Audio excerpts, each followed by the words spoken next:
जो आपके लल्ला है ना बुआ जी, हमारे पति,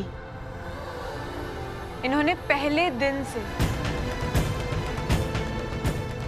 जब से हम इस घर में आए ना, कभी हमें ये महसूस नहीं होने दिया कि हमसे कुछ नहीं हो सकता।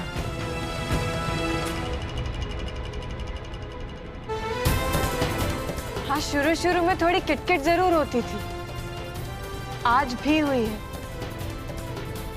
और आगे भी होती रहे, हम यही चाहेंगे। क्योंकि इस किटकिट से जो दोस्ती से नयापन आया है, जो विश्वास आया है, उससे साबित हुआ है कि अक्षत जिंदल को इतना महान क्यों बोला जाता है। और हमें गर्व है इस बात का बुआ जी कि इतने महान इंसान हमारे पति हैं। और उससे भी ज्यादा खुशी इस बात की है कि हमारे पति हमारे दोस्त हैं।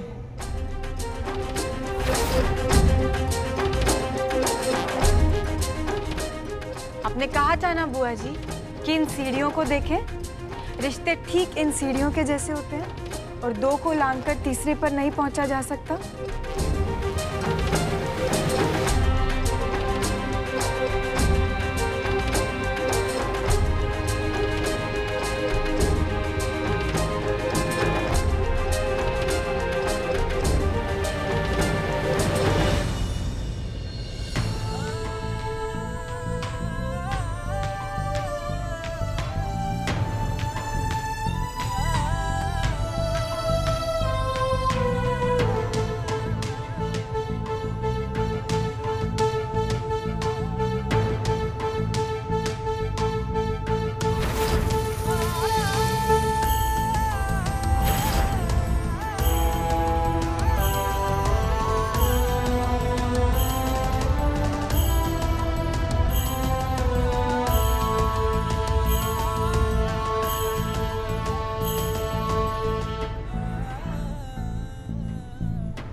तो दोस्ती उन सीढ़ियों को लांघने का जरिया बुआ जी।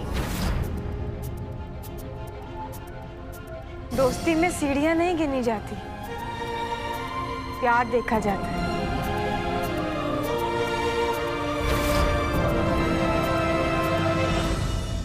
दीदी, गुड्डन बिल्कुल ठीक कह रही है।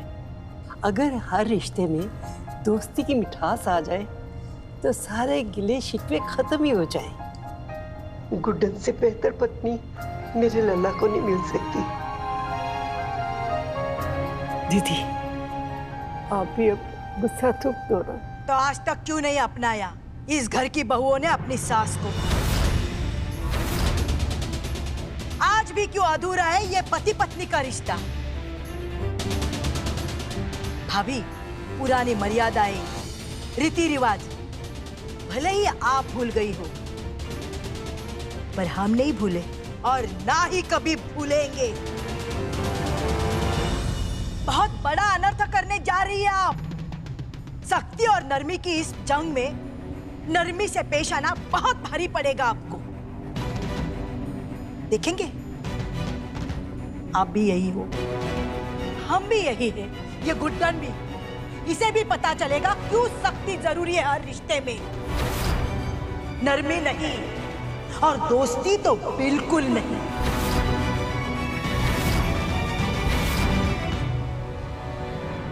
बुआ जी, चाहे कोई भी मुसीबत क्यों ना आ जाए, एक सास, एक बहू, एक पत्नी, एक परिवार और सबसे ऊपर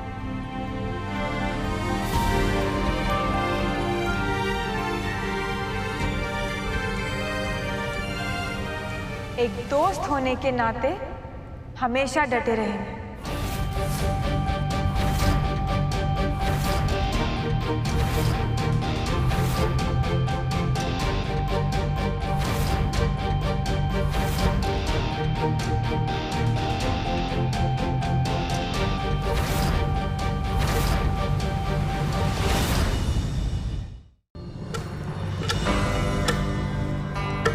इतना बड़ा रेस्टोरेंट है, इतने सारे लोग काम करते हैं उसमें। घर में तो नौकरों की फौज है, पर नहीं, बुआ जी को तो घर में पिसे हुए मसालों से ही स्वाद आता है, और मसाले वो जो बहू ने खुद अपने हाथों से पिसे।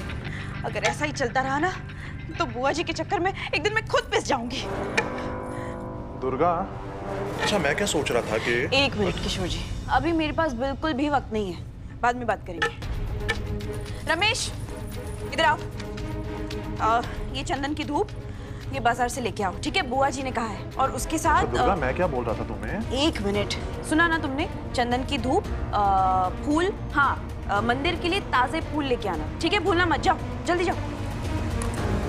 अरे दुर्गा, मैं कब से तुमसे बात करने की कोशिश कर रहा हूँ और तुम इतना क्या बिजी हो कि टाइम ही नहीं है तुम्हारे पास बात करने के लिए। 1 मिनट, हाँ, आपको क्या लग रहा है मैं यहाँ पे क्या कर रही हूँ? हाँ, आपको ये लगता है क्या कि मैं पूरा दिन घर पे बैठ के बस पार्टी करती हूँ, कमरे में आराम फरमाती हूँ? आपको दिख नहीं रहा इतना काम पड़ा है? अब वक्त नहीं है तो नहीं है। मेरे लिए कभी वक्त होता भी नहीं है तुम्हारे पास।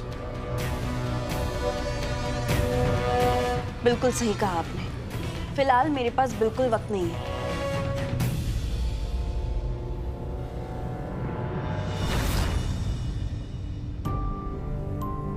किशोर जी, दुर्गा जी की बातों का बुरा मत मानिएगा। घर में इतना सारा काम होता है तो कभी कभी तो गुस्सा आ ही जाता है ना। और आप तो जानते ही हैं कि दुर्गा जी बुआ जी की सेवा से लेकर घर परिवार के सारे काम संभालती हैं। जैसे आप लोगों को अपने ऑफिस के कामों से फुर्सत नहीं मिलती है ना, ठीक वैसे ये हमारा ऑफिस है। अब आप ये पतियों की तरह है ना, इसे शिकायतें करना छोड़िए और दुर्गा जी की तरफ अपनी दोस्ती का हाथ बढ़ाइए और फिर देखिएगा क्या कमाल होता है। एक्सपीरियंस से बता रहे हैं, बहुत काम आता है ये आइडिया। आप सही कह रही हैं।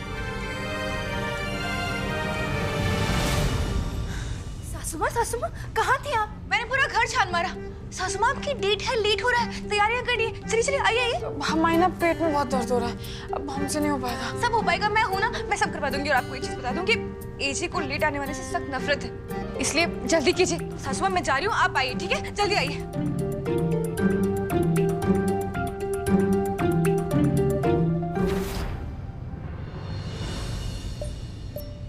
ये पहन ले क्या? नहीं, ये रंग तो उनको बिल्कुल भी समझ में नहीं आएगा।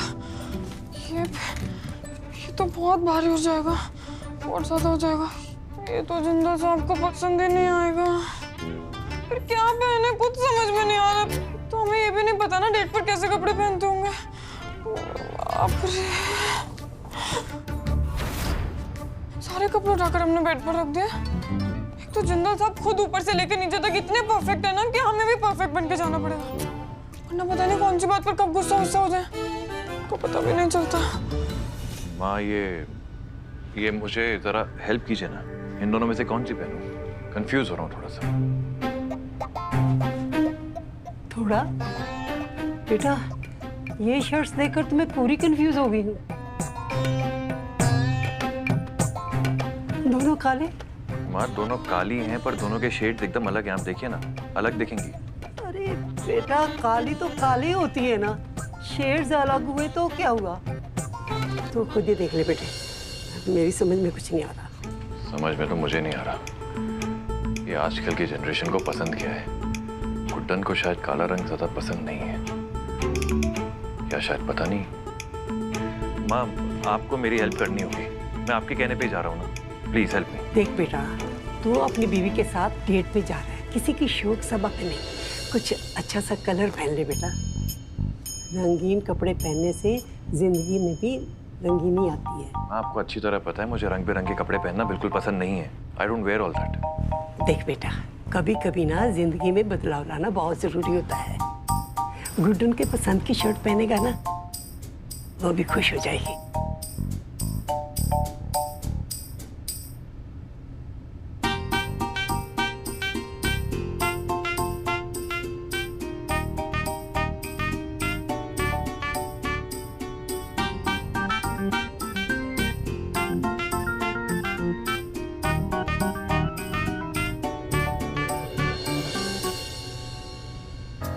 के रास्ते में मेरे लल्ला ने पहला कदम तो बढ़ा ही लिया है। इन दोनों की डेट पर कुछ ऐसा कमाल हो जाए कि दोनों एक दूसरे के और करीब आ जाए।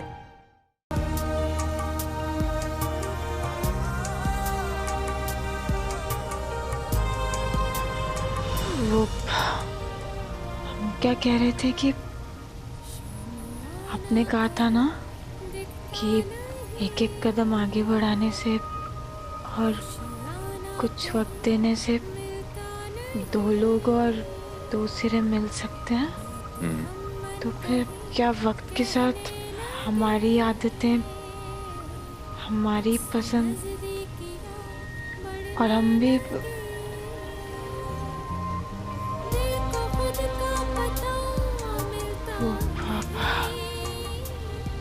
हमारा मतलब है कि हमारी कोई ऐसी आदत है क्या जो आपको पसंद हो?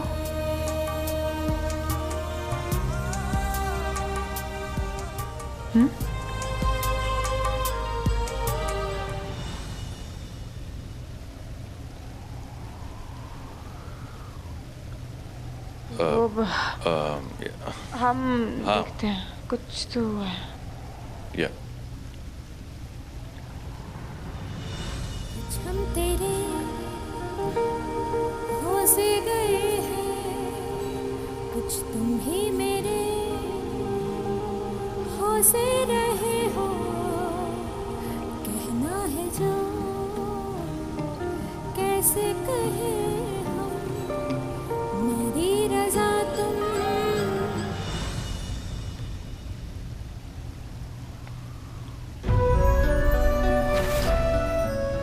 मैं देखता हूँ।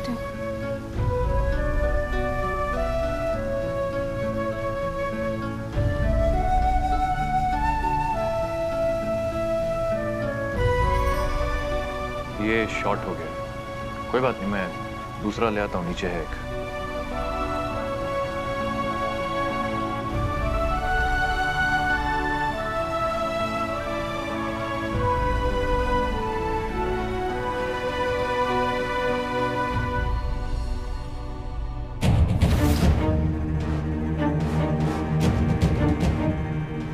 अरे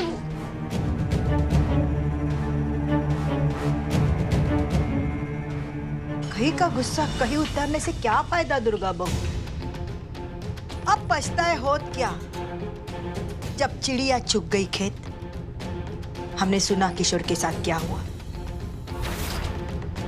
भाभी, लल्ला, लक्ष्मी तीनों को पहले से ही अपने काबू में करके रखा था उसने, और अब तुम्हारे पति किशोर को भी अपनी सोच बेच गई वो गुड्डन। तुम यहाँ सब्जियों पे अपना गुस्सा निकालती रहो और वो गुड्डन वहां तुम्हारे पति को तुम्हारा दोस्त बनाने की तैयारी करे बैठी है। तुम्हारी पूरी गृहस्थी अपने काबू में कर लेगी वो गुड्डन। और तुम यूं ही यहाँ खड़ी खड़ी सब्जियां काट रही हो। बिल्कुल ठीक कह रही है बुआ जी।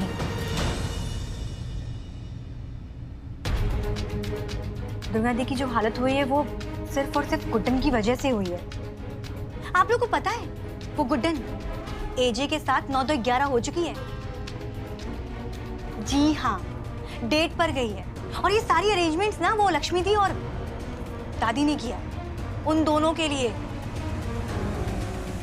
खुशी का जश्न मनाना तो बनता ही है गुड्डन का,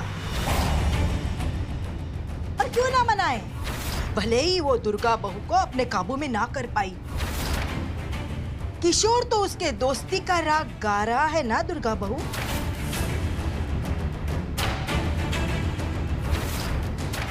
दुर्गा बहू, अगर अभी नहीं संभाला तो ये घर तो तुम्हारे हाथ से छूटेगा ही छूटेगा,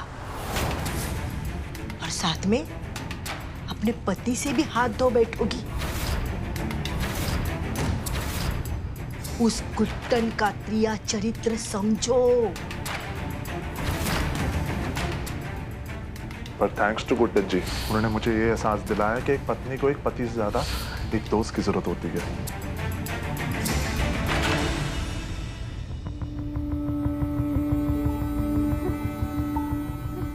सच हमेशा कड़वा लेकिन कल्याणकारी होता है दुर्गा बहू।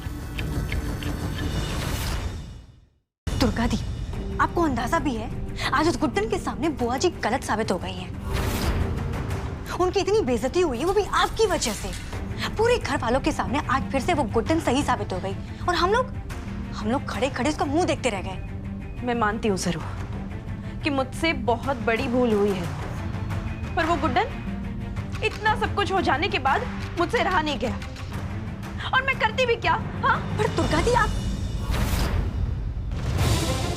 गुस्से में की हर गलती को इंसान माफ कर सकता है दुर्गा बहू, अगर उसमें अपनी गलती का पश्चाताप करने की चाह हो।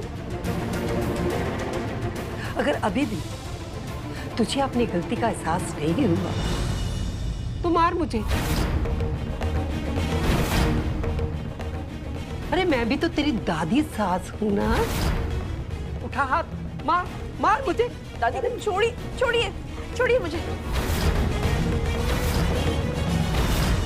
मैंने आज तक जो भी सीखा है वो आपसे सीखा है, फिर आपसे इतनी बड़ी भूल कैसे हो गई दुर्गा दी? लक्ष्मी, इंसान की असली परख जानती हो दुर्गा बहू, या ये भी हमें ही बताना पड़ेगा? इंसान की असली परख होती है सही और गलत में फर्क करने के उसकी क्षमता से।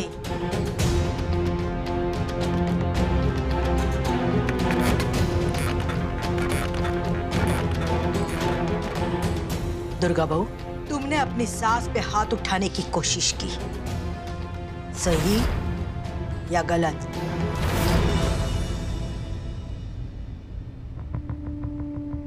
भाभी, आपकी लाडली बहू ने बहुत आसानी से हम पे आरोप लगाया, जबकि उस आरोप का गुनहगार हमारे सामने खड़ा है। सही या गलत? तो बता दुर्गा बहू, इस गलत को सही कैसे किया जाए? या ये भी हमें ही बताना पड़ेगा, या फिर एक और अपराध की गुंजाइश बाकी है?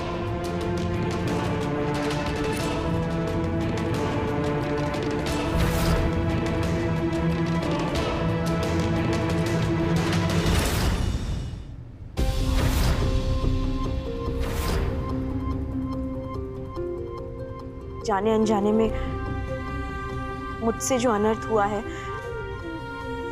उसके लिए हाथ जोड़कर माफी मांगती हूँ।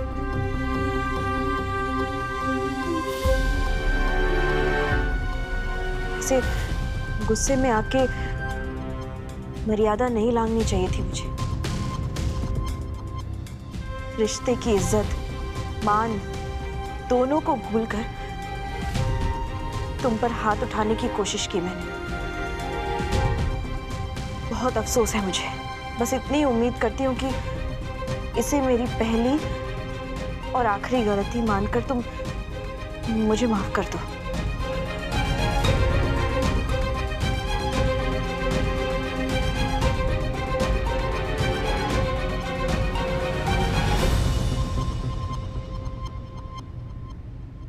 माफ कीजिएगा दुर्गा जी, मगर हम आपको माफ नहीं कर सकते।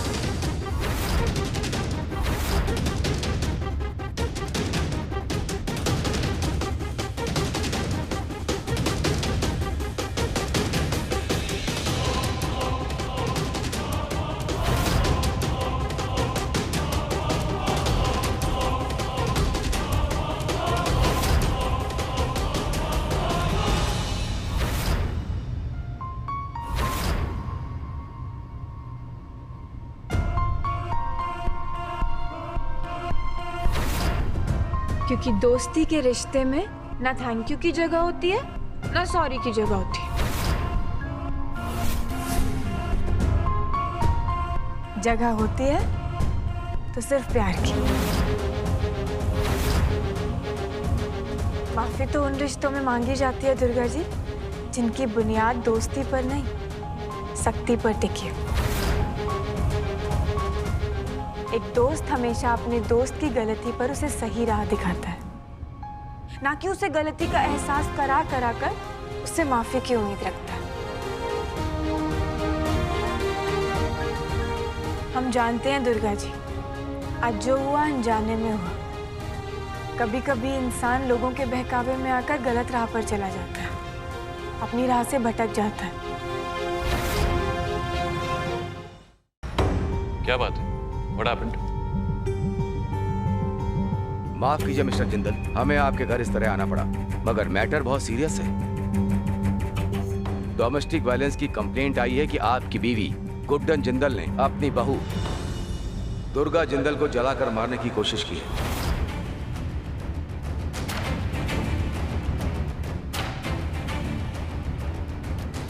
इंस्पेक्टर, मैं जानता हूं कि आप सिर्फ अपना काम कर रहे हैं, पर जैसा कि आप देख सकते हैं कि दुर्गा जिंदल जी एकदम सही सलामत आपके सामने खड़ी हैं, उन्हें कुछ भी नहीं हुआ है। You don't mind, क्या मैं जान सकता हूं कि ये कंप्लेंट की किसने है? मैंने की है।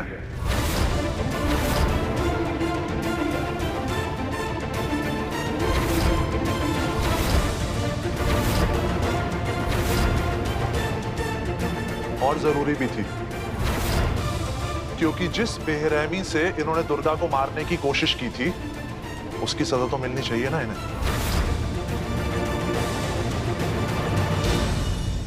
और माफ कीजिएगा, आपके डिफेंड करने से सच झूठ में नहीं बदल जाता। सच क्या है ये मुझे तुमसे सीखने की जरूरत नहीं है किशोर। अब एक सच आप सब लोग सुन लें, गुड्डन से कोई पुलिस वाला कोई पूछताछ नहीं करेगा, कोई अरेस्ट नहीं होगा, गुड्डन जेल नहीं जाएगी।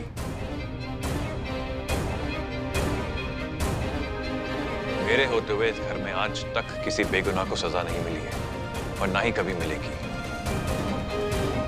और ये बात आप जितना जल्दी समझ लें उतना आपके लिए बेहतर होगा। आप कहना क्या चाहते हैं जी? मैं झूठ बोल रही हूँ? लक्ष्मी ने अपनी आंखों से गुड्डन को वहां देखा, वो झूठ था, सबूत झूठ था। क्यों? क्योंकि आप नहीं मानते और आप ये बात अच्छे से जानते हैं कि आप अपनी ताकत और पैसे के दम पर सच को झूठ और झूठ को सच बना सकते हैं। बिना सोचे समझे एक शब्द मत कहिएगा। मैं बिल्कुल ठीक कह रही हूँ जी, और मैं बिल्कुल सोच समझ कर बोल रही हूँ जो बोल रही हूँ।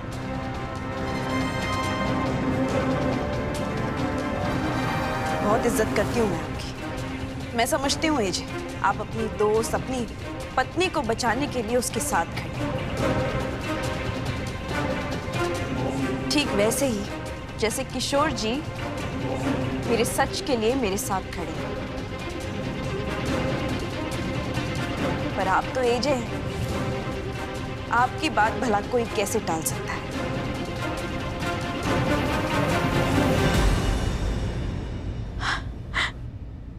किशोर जी, मुझे बहुत अच्छा लगा कि आपने मेरा साथ दिया, एक पत्नी का मान रखा आपने।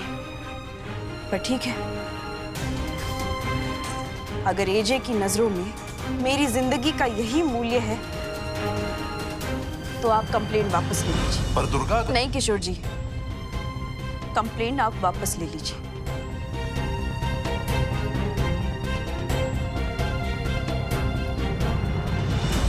माफी चाहता हूं इंस्पेक्टर साहब आपका टाइम वेस्ट करने के लिए। मैं अपनी कंप्लेंट वापस लेता हूं। ठीक है किशोर जी। मिस्टर जिंदल, हमें चलना चाहिए, ये आपका फैमिली मैटर है, इसको आप खुद हैंडल करें तो अच्छा होगा।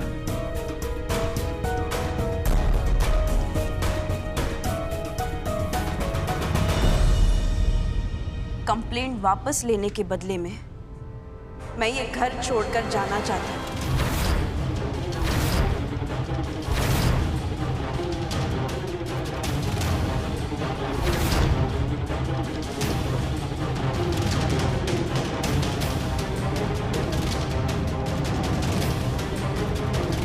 दुर्गा जी,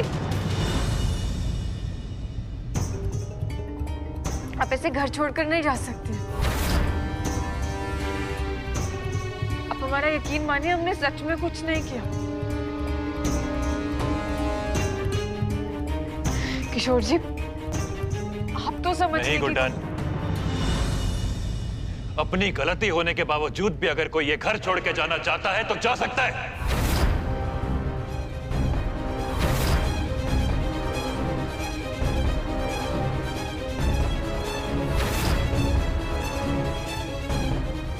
पापा, इतना सब कुछ होने के बावजूद भी अगर आपको अभी भी सिर्फ भैया और भाभी का ही दोष दिखता है ना, तो मुझे भी ऐसे घर में नहीं रहना।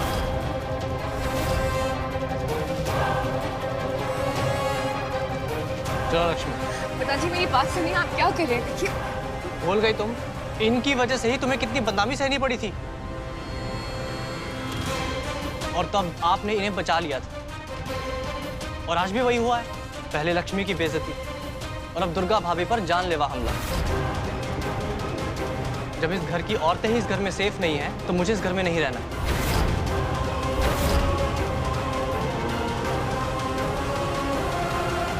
सब कुछ बोल लिया ना आप। नहीं गुड्डन, आज कोई किसी को नहीं रोकेगा।